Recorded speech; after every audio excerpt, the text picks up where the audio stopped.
And as long as it's that's why in that show last week, and I says about the dancehall thing, if you go into the comments now, everyone's agreeing. When I said it the first time, I got attacked heavily. But now everyone's agreeing. I said the dancehall thing, it's degenerate music. Can't very listen to it. It's sex and murder. That's it. And at some point, slackness and things that we are just not. I'm not saying that when the door shuts, you do whatever you want to do. But we didn't promote these things previously. No. And even if we did speak about these things, it was in a moderate manner. But once it went to the point where man just started talking madness, the music died. It died. It did. It died, and that's why it died, because people can't listen to that. And there's another thing I said it on the show, and I just want to say it now again. I said, yo, all those, you remember them times? I remember I was in Jamaica in 2015, and I went to a dancehall dance, Noble, Bashment, and there was some Chinese women in there spinning on their head and all that. Yes. Yeah, man. And I remember I said at the time to my brethren, Bashment's finished. From them Chinese people that are coming here to take part in this degenerate culture, when they get back to China, that will be called out in China. Yo, what are you doing? So now, them same Chinese that used to always be in Yard are now in Lagos doing Afrobeats. And I've got an example right here, what I would love to play. I'm going to play this to you right now. Let's go. Diamonds on my ring, diamonds on my pinky. Yeah, they wait for the bubble where you come and play, babe. You know, be freeze in my life so crazy. I feel like me, but they get a long time, they don't they? Yeah, girl, they cry for days. What do they feel? What you feel? Not the same. Okay, you know what that is? That's a Chinese Afrobeats artist. Is she very slim, pale? You could say she's not too slim though, no. Okay. Like kind of mid, yeah. There's a next one that's doing it as well. Yeah, but back at them, that's where the source is, because now they can be. Well, I don't know what she's saying, but I know it ain't nothing about sex or murder. Listen. So many things so you can dance to it. Yeah. I don't even know what she's saying. See what I'm saying? There you go. But when we were saying this years ago, it was you're a hater. I told man, you lost it because you couldn't grow. And there are less people. If you get 100 people, how many can relate to sex and murder? This is the point, man. Like, we can relate to sex, but I mean, like, do we want to speak about it? Not so graphically. Not so if it's a little thing like, turn the lights down low. It went from that to just all out, you know. Effery. There you go. Raw. It detail. Literally, like, yeah, man. It's pornography. It's porn music. And Mark, listen, it's got its place. Well, not so much now, but it had its place. Or these subgenres, which are now massive, which is obviously the more of the deaf culture, which is mixed in with the sex drugs thing. That was small subgenres of the overall hip hop experience that we had. And these space monkeys said, let's promote that debauchery. We're doing some things here with, you know, introducing the Versace thing and getting them away from the black owned brands that they were supporting. That was smart. That was smart. Real smart. Just do the Versace. Let's do the Hilfiger. Because remember, we wasn't doing no Hilfiger. Yeah, we do no Hilfiger. Was doing none of that stuff over here. Certain mans who were ravers was doing the designer thing, but hip hop mans. Nah, we had our own. We had exactly Kalkanai, Fubu, anything. Johnny Blaze, Sean John, you name it all. There was a million brands. Yes. Where man were getting rich, Rockaware. Yes. Man were getting rich off of that brand, and what they did, imagine we had a brand called Fubu for us. By us. If you put on a Fubu t-shirt today and got, some man's gonna laugh at you, but he won't laugh at you if you got Gucci on. He won't laugh at you if you got Versace on, because what they did is they taught us that our thing had no value. No value, yeah. They successfully made it where our brands had no value. Because remember, this is why I say with Kanye West, when everybody gives him all this praise, he helped usher that stuff in. He helped usher that, and then look, there's no clothing brands no more now. In the state, from the state side of that, what we're creating fashion and nah, it's all Italians. Italians don't support us. They don't support our things. Let's keep it 1,000. They ain't supporting our cultures and all that. But so much actual people name themselves after these brands.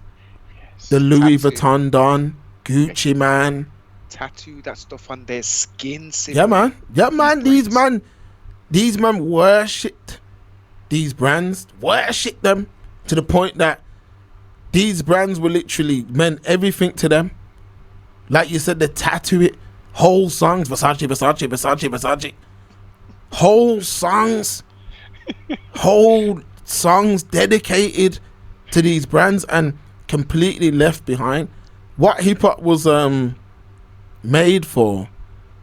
I'm sad I didn't live through that era. I'm sad I weren't present during that era when it was about upliftment. Yeah. I've only seen that in the past, but I know that when I came into it, it was Wu-Tang and men like that they had some road talk, but yes, they were talking about what's today's mathematics and exactly. You see what I mean? There was still a bit of 5% knowledge in there. Yeah, man. That was mixed in. Listen how they spoke to each other.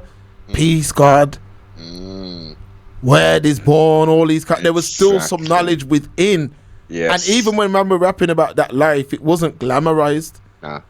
When you watch a movie like Belly, that's a perfect visual example of what 90s rap was. Nas in that, like a man who knows that what he's doing is wrong.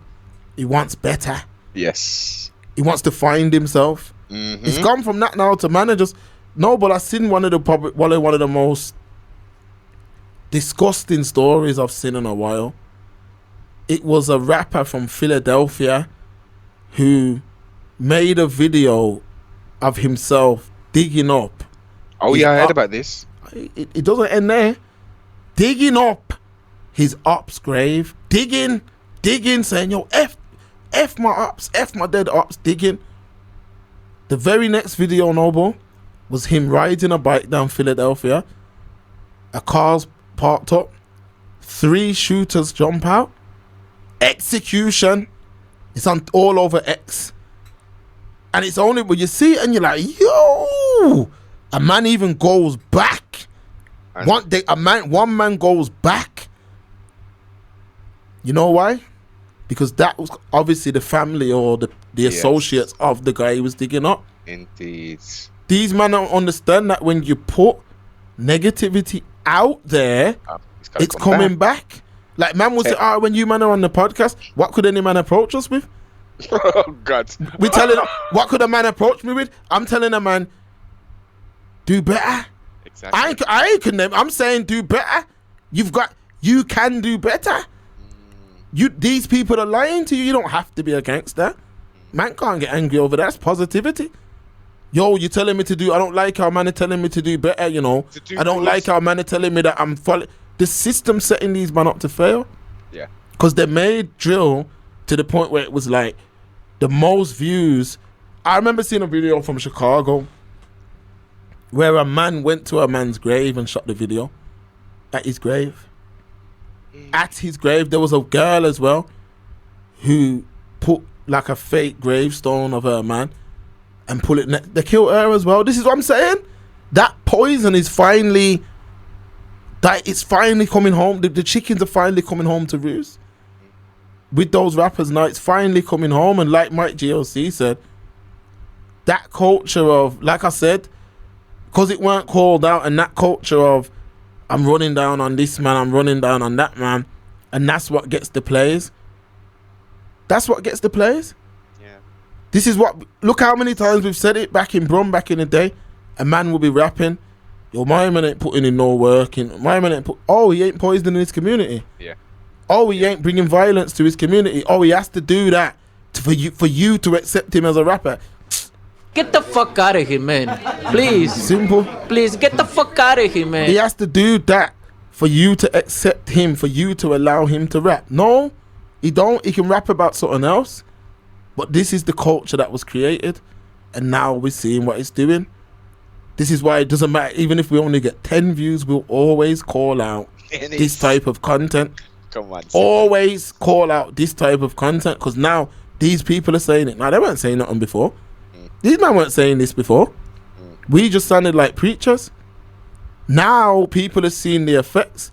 Now, when I said on that dancehall video, a man, you can find positive. No, you cannot. Dancehall is trash. Trash. A man, this is from a man who grew up in the thing. No, grew up in this thing. The culture's in my blood. Grew up in this thing. It's trash. They ruined it. They ruined it. People are talking about Afro beats. They came in because it's feel good. People don't want to feel bad. Who wants to hear about how much gal you've walked, and we don't want to hear. And that degenerate culture has kept a lot of the diaspora from going back. I'm keeping it real. I'm keeping this thing 1,000. It's kept a lot of the diaspora from tapping back into those roots, because it's degenerate culture. And also, Mark, people think, a lot of people, diaspora, are like, yeah, man, I'd love to go to Jamaica, but look what I'm seeing on the videos. Look at all the passa I'm seeing on live. Weddy Wednesday. Yeah. and I'm like, yo, I get what you're saying. It's a terrible indictment and reflection of JA as a whole, but that's a small percentage of the people. I can guarantee you there are normal Jamaicans that are doing the good, 1,000. normal, honest, hard day working people that don't even partake in that kind of behavior, dancing, none of it's 1,000. But that is what is the highlight reel of the island. Yes. Like, if you look, like the netball team whenever the netball team was playing, they gotta dance and wind up themselves, and then you go in the comments, yeah, man, I love my people with us. No, that's not what we do. That's what certain people do. Yeah. That's not what we do. That's not what we do. There's a whole other section out there that are raised with morals and everything ain't about partying. Yes. It's about building and setting up the future. How do I know? Because that's where I come from. That's the type of Jamaicans I know. But so, which is why when I go back, I connect with those. I don't really see the bashment side unless I go looking for it. But even like the simulation of sex and all that, there weren't too many people who disagreed with what I was saying. You see how things change, Noble? Just 2 years ago, the abuse. And then now, just 2 years on, people are starting to realize it now. You know what? You're right. You know, like, for real, I didn't realize it at the time. Now you're realizing that the youth mashed up the music, and you're seeing it because the elder artists are starting to feel it. Yes. They're not booked. They're not busy. No. They're not booked. My dad was just in a reggae festival that, you know who the headliner was? Skip Marley. Oh. Yeah, that's Bob Marley's grandson. It was the headliner. Beanie Man was there, but even my dad said, yo, the older mans just look tired. Oh, man. Because remember, the work they've put in, and it was in vain, Noble. Yeah. Because now no one's really picked up the torch of what it was. Yes. They allowed degenerate culture to take the forefront, to take the wheel.